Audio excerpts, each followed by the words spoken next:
Welcome back to Yapping with Jelly. Hi, I'm Jelly. It's nice to meet you. I am in my pajamas today and we are sitting on the floor. I have some killer cramps and a backache, which is hurting like a bitch at the moment, but that's okay. We're working through it, we're powering through it. It's okay. I do want to talk about like the menstrual cycle and stuff and what women go through daily, weekly, and monthly, but not today.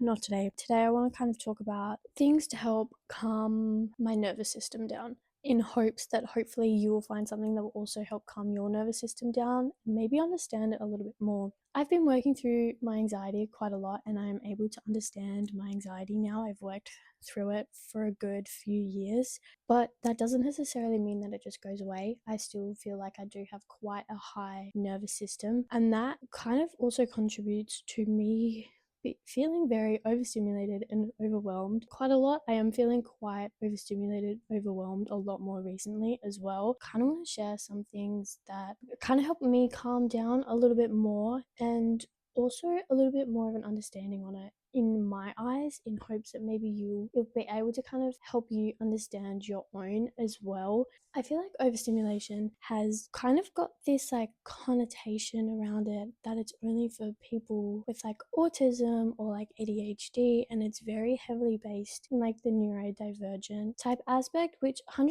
it is as well, but that also doesn't mean that like neurotypical people don't get overstimulated as well. I definitely think everybody does. I mean, it does depend on like the levels of it and whatnot, but everybody gets overwhelmed, everybody gets overstimulated, everybody's nervous system does run on high sometimes. That's not uncommon, and I feel like it's something that's not exactly talked about all the time. I definitely feel like it's been kind of like hush hush about it sometimes. At the end of the day, everybody has big emotions and everybody has big feelings. There are some times where it does feel like a lot and it does feel like too much. I kind of find overstimulation and overwhelm to me is like when I have been bottling things up too much, or I haven't been able to express things as much as I need to.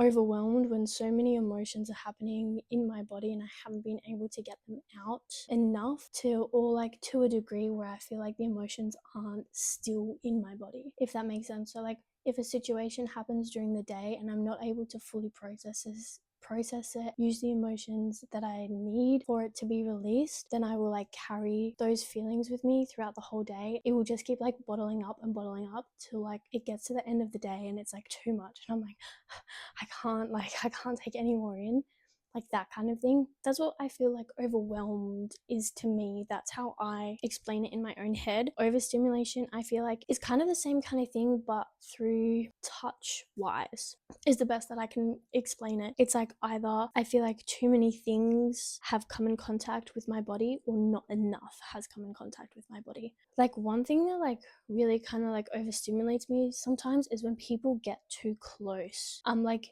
this is in kind of like public situations and at like work situations and stuff. When I'm very like customer facing, when someone asks me a question, sometimes they get really, really close. I get very kind of like protective of my personal space, and I don't like when people get really close to my person, and then that kind of like overstimulates me. The other day, I had someone who kept getting into my personal space, and I then got really mad about it afterwards. Like after they had left, I was like almost fuming, and I was like, why the fuck did they get so close? Like they needed to back fuck up. And I think I was just so overstimulated that I got so mad. Once I was kind of able to like calm down and relax a little bit, I was then thinking about it later on, and I was like, do you know what, I tend to get quite mad if I am overstimulated or I am overwhelmed and I can't seem to get everything out. It turns to anger. Kind of look at the people around me sometimes and I'm like, I wonder if that's what's happening to them as well and they don't realize it.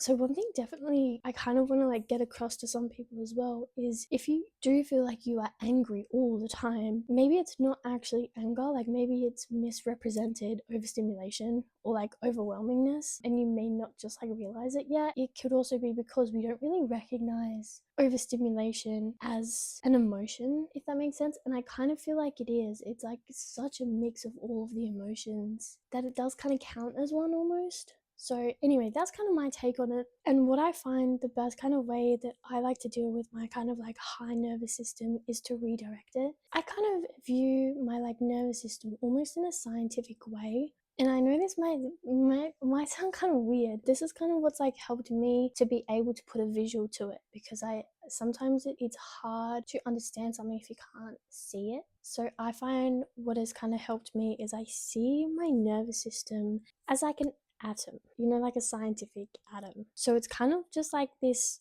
round clumped ball, and depending on how high my nervous system is how much it will like shake.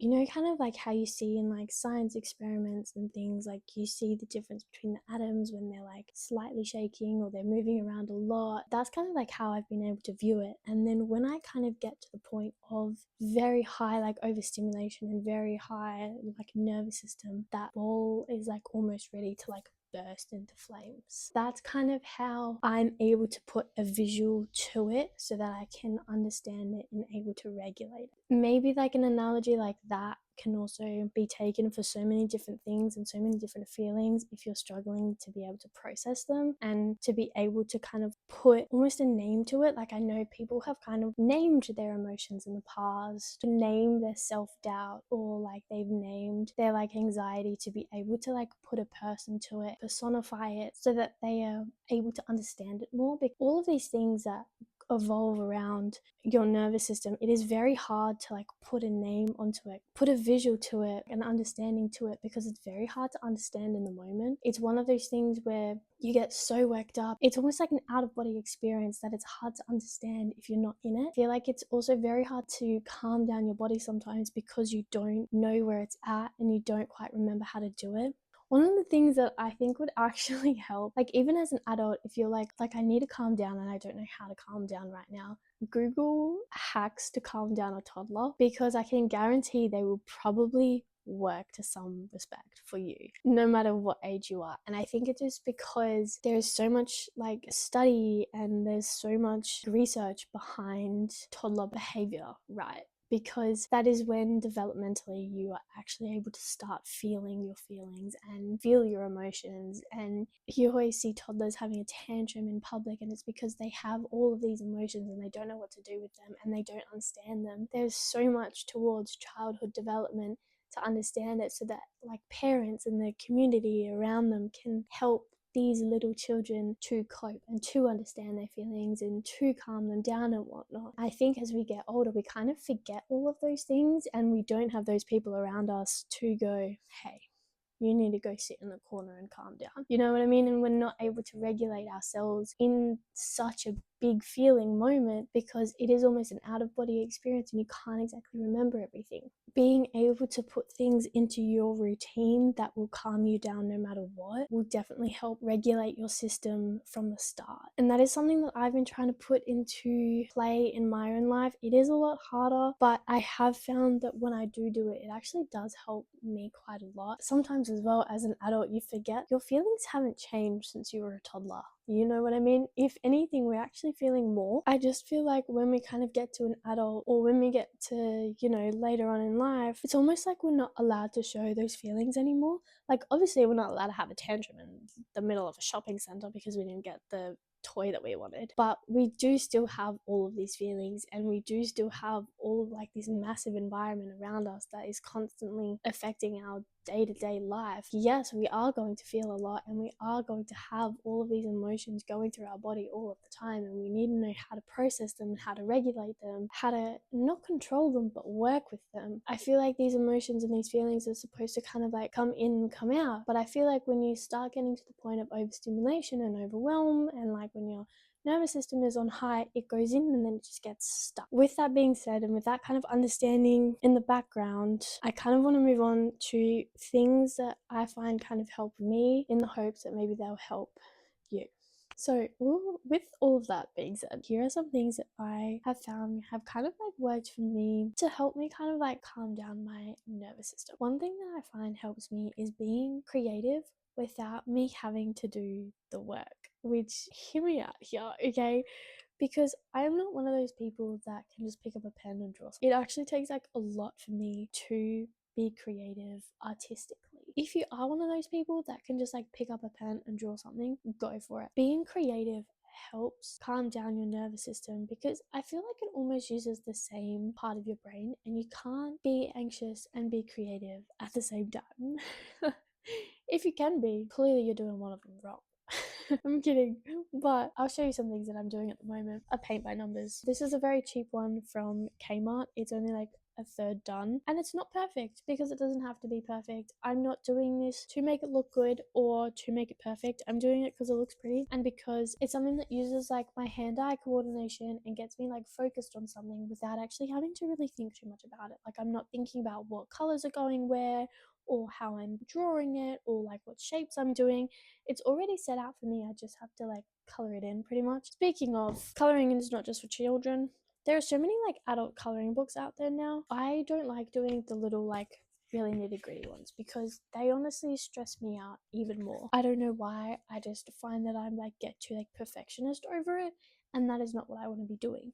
So I do all like the big kind of ones and all the things that like aren't very nitty gritty and little, because that's going to stress me out more and I need to calm down, not work myself up even more. I also try and get in my head that it doesn't have to be perfect, and I'm doing it because I want to and because I like it and because it's fun. It's not something that like I'm going to hang on my wall, and if I did hang it on my wall, it's because I thought it was cool, not because it looked perfect. There's no such thing as perfection.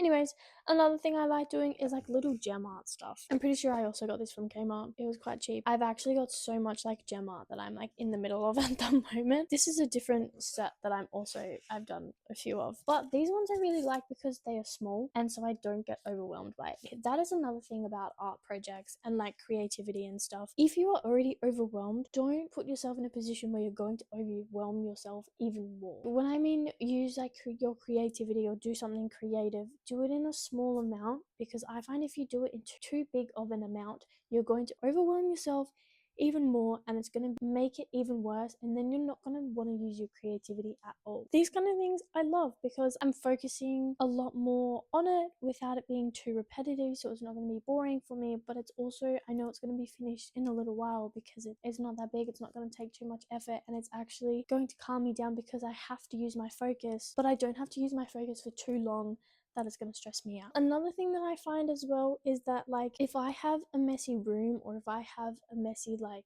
house, I have a messy head. I don't like it. I used to have a very messy bedroom when I was a child and a teenager, and oh my god, I didn't realize how much it contributed to my mental health until I actually started cleaning my room, and I was like, whoa. That is another thing that I found, is keeping your space clean and tidy is so big for your mental health and for your just like mental well-being of coming home and it not feeling stressful.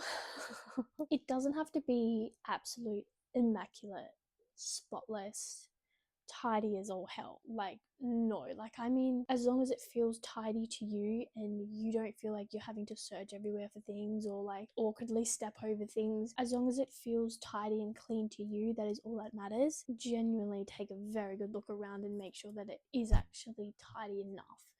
Like, even when I was a kid and I had a messy bedroom, I'm like, yeah, but it's fine. Like, I know where everything is. Like, it's not that big of a deal. Until, like, I'd come home from school and be like, I just want to lay on the floor and I have no room in my bedroom to lay on the floor because I've got clothes everywhere. Now I've realized how impactful it is to actually have a clean bedroom. One of the things that I do now that I never used to do as a kid, because I was like, it's not any point, is making my bed. I will make my bed every single fucking morning now. Just makes it so much better. I don't know what it is. It just makes my room feel like complete almost. I get home from work, my bed's all made, like, and it's ready to go, and I don't know what it is, but it just makes me feel like I'm put together. Don't ask me why, I don't know, but it just does. And another thing that I find when I am very anxious, I want to clean and I want to like organize my life. One of the things that I have found though is to not try and organize everything. I will get so overwhelmed and go, I'm going to rearrange my entire room, get halfway through it and go, why the fuck did I do this to myself? And now I'm even more overwhelmed than I began. So what I have now tried to do is try to do one thing. I know it's very hard. I'm one of those people that has 5 tasks going on at the same time. Cue my random little side creativity projects. It is so helpful to just have one thing that you're going to do, or at least do things in like order. Like, don't start one thing until you finish something else, as hard as that is. So one thing that I find is good for me and helpful for me to, one, stay on task, and two, to also limit myself so that I don't try and do too much all at once. Also, so that like I don't end up overdoing it or like underdoing it, is I'll set myself kind of a time limit larger than what I need for the little task that I'm gonna do. Let me kind of explain that a little bit better. So for example, I put a load of washing on. Now, like a normal kind of washing cycle is around an hour. So I can then set a timer on my phone, or I'll just like kind of keep an eye on the time, but I'll put a load of washing on and go, okay, I have an hour to finish a 20-minute task. That 20-minute task, I'm going to stick to it, and I have an hour to complete it so I don't feel rushed. I can then complete it in say 30 minutes and go, okay, I have half an hour, I'm going to pick a 10-minute task to do. That way I don't feel so rushed and I don't feel so overwhelmed that I have to finish this task really fucking quickly. You know, it's like, okay, do you know what? Like, I didn't think I was gonna have enough time for this task, so now that it is, like, that's really good, and I'm gonna like pace myself so that I can get it finished. Once I finished it, I'm like, okay, I feel a little bit more accomplished. That's okay. Like, I finished 2 tasks instead of just 1, and I was able to do washing as well. Technically, that's 3 tasks. And there could be little things as well. Like, sometimes I would just like rearrange my shoes to look more aesthetically pleasing, or if I have like an overflowing washing basket but I don't exactly have enough time to do washing, instead I'll sort it out into like my light or dark colors, like something that makes a task later on not feel so overwhelming. So like before, I put my heat pack in the microwave and realized I still had clean dishes out from last night that I had like cleaned but I left out to dry and I hadn't put them away yet. So for the minute that my heat pack was in the microwave, I put as many dishes away as I could in that time frame. But once that microwave went off, I stopped, because if I kept going with those dishes, then I would forget about my heat pack and I'd go into something else and then I'd be lost again. Now when I go back to complete putting those dishes away, it doesn't feel so overwhelming anymore, because I've already done half of it in that minute's time while I was already waiting around anyway. It's like little things like that you can do, or like start part of the chore so that it's easier later on. And I don't mean like start a chore like, oh, I'm gonna rearrange my drawers, so I'm gonna pull all my clothes out on the floor. Like, no. It's more like doing half of the chore to make it easier later on. But I hope that kind of like makes sense. If you don't have enough energy, or you're too overwhelmed to do the task completely, only do half of it, or only do what you can. Another thing that I think really helps as well, if you are overwhelmed and if you are getting very like amped up and like almost like shaking, kind of like overwhelming, do something with your body physically, like go for a run or go moving. You just like need to move your body to kind of release those emotions and kind of like get that extra like energy out. For me, I used to dance. I used to dance a lot when I was a kid, and then it got to a point when I was a teenager that I was putting too much on myself and I was like too harsh on what I was doing, and I wasn't like celebrating my wins. I was just kind of like criticizing all of my losses. So I kind of like stopped then moving my body as much, because instead of it being a release, it was then becoming even more of like an emotional response and even more of like a higher nervous system level, because I was putting so much like pressure on myself. I then had to kind of like step back, take some time off, and like now I can actually go back to moving my body more and to actually dancing more in a way that it's gonna like calm me down and actually feel like I've released some of those emotions. Moving your body, and also finding like a hobby, like something that you like to do, something that's gonna be fun for you, and something that you're not gonna like put your pressure on yourself for. Like when you're already overwhelmed and like too high up on your nerves, doing something that you're already putting even more nerves on yourself and even more pressure on yourself is just going to end up in a fucking shitstorm. You know what I mean? Find something that, you know, you like. I have a little like fairy garden as well at the moment. I always wanted a fairy garden when I was little, so I've made one now, and I have like creeping time and stuff on it. So when I have kind of like an extra minute, or when I want to calm down, I like go and like trim some of the time off a little bit, or I make a little new path in it and I put some new rocks in it, change around some of the little Like I have a little door and like a little house. Like I kind of rearranged a little bit. I have some fairies in there. Just something to kind of get my hands moving, something that I can do and kind of look at and change and move around, just to kind of like calm me down and regulate it a little bit more, you know what I mean? Another thing as well is like sensory stuff, like sensory seeking. I use my hands a lot. I find that I like using my hands a lot, or like having something in my hands. I've also got some fun little things. This is a little 3D printed frog. He's really cute. He also makes a fun sound. And it's just like my little guy's face has kind of rubbed off. Just sad. But like squishy toys and stuff. I have an emotional support pickle. I don't know where my pickle came from, but I have him. And he's like little crochet, so it's like soft and it's kind of a little squishy. I have a normal squishy. It's a unicorn one, which I found quite recently. Really fun. Just something to use like in my hands, you know what I mean? Remember when these were all the rage? I'm late to the trend, but honestly, I understand it. I was playing with a slinky before, because they're fun too. Just like things that I can use with my hands that also like feel nice texture wise, because I think a lot of it as well is also like sensory seeking, and I feel like that is also very much aimed towards children and neurodivergent people. But I think it can be used for everybody, because why not? You know what I mean? So this is my little sensory box. It's not technically in a box at the moment because I couldn't find a pretty enough box as of yet. This is really fun. I always wanted one of these when I was a kid. And then I found one at like the Royal Show or something a few years ago, and I was like, I am healing my inner child with that. Just something to redirect my focus and redirect my brain. Just like stuff that feeling wise I like. I also have feathers. I wouldn't recommend feathers because these go absolutely everywhere. They are really nice to feel and to calm my body down. But like a feather blanket or a fake feather blanket, I don't know. Did anybody else have like these little beads necklaces and stuff as a kid? I feel like they were in like everybody's party bag. This is another thing that I like just running through my hands. Even when I'm just like watching movies and stuff, I feel like I still need to be doing something. So I normally grab something out of my little sensory bag to try and like have that extra almost stimulation in a way that just kind of helps calm me down. Also, pressure points. I found a lot, especially when I'm like anxious, pressing down on different parts of your body to kind of calm you down. So I normally do the inside of my palms, especially when I'm out in public. Me and big public spaces are not the best. I am a bit of a socially anxious person. I'm working on it though. I have worked a lot on it and I am a lot better at it now, and I do know how to calm myself down before I go and during and when I come home. But every now and then it sparks up a little bit more than normal.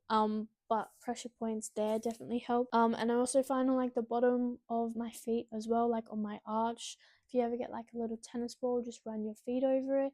Even if you're like sitting down and doing it, it just kind of just like releases some of that tension. Same as like in your back as well. That's why I think like getting back massages and stuff is so good, because I feel like we hold a lot of tension in our body, especially when we are very high on like our nervous system levels. We kind of tense everything up. You also need to be able to kind of release that tension. I think that's kind of everything, and I hope that all kind of made sense in a way on kind of understanding it a little bit more. Hopefully maybe like I kind of said something that you're like, oh, that actually makes sense, or I have a similar analogy to that. I think everybody should also have like a couple of like sensory items. They don't even necessarily have to be sensory specific, or it's just like something that like you like. You know what I mean? And like I also feel like things in your like your everyday life that you may not realize will have an impact on you, and they do. Like for example, if you don't exactly like the texture of your couch, but you like sit down on it every day, and you have the mentality of like, oh well, I'm sitting on the couch, I'm relaxing, I should be relaxed. But your body's like, dude, I don't like this texture. Like, why do you keep pushing this texture against me? I don't like it. It's not calming me down.